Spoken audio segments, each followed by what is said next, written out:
اعوذ باللہ من الشیطان الرجیم، بسم اللہ الرحمن الرحیم۔ صوفیاء کرام کا دل۔ صوفیوں کا دل تجلیات الہی کا مرکز ہے۔ ذات کی خوشبو من جانب اللہ تعالیٰ عز و جل انہیں حق کی جانب کھینچتی ہے۔ رہبر کامل کسی شے کے ظہور میں آنے سے پہلے ہی اس کے حال سے واقف ہوتے ہیں، اس لیے کہ وہ قرب الہی میں ہوتے ہیں۔ پیران کامل تخلیق عالم سے پہلے ہی فکر و حکمت میں تھے۔ ان کا مشاہدہ وجود و صورت سے پرے علم الہی یا فکر کل کے معنی رکھتا ہے، جبکہ حقیقت باطنی میں ان میں سے کوئی دو ایک ہیں۔ انسانی روح ایک واحد نور جان ہے، دونوں جہان اس کے رخساروں کا عکس ہیں۔ تمہاری جانب شوق حسن رخسار ہونا چاہیے۔ تمہاری طلب کی وجہ سے اللہ تعالیٰ کا کرم تو آسمانوں کے طبقات سے گزار دے گا۔ مقصود بیان۔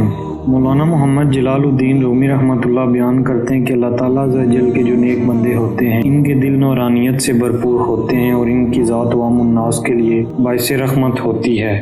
اللہ تعالیٰ عز و جل کے نیک بندوں نے خود کو اللہ تعالیٰ عز و جل کے عشق میں اس قدر غرق کر دیا ہوتا ہے کہ اس کے عشق میں ڈوبنے کے بعد وہ پختہ ہو جاتے ہیں اور پھر ان کا ہر عمل اور ارادہ حکم الہی کے تابع ہو جاتا ہے۔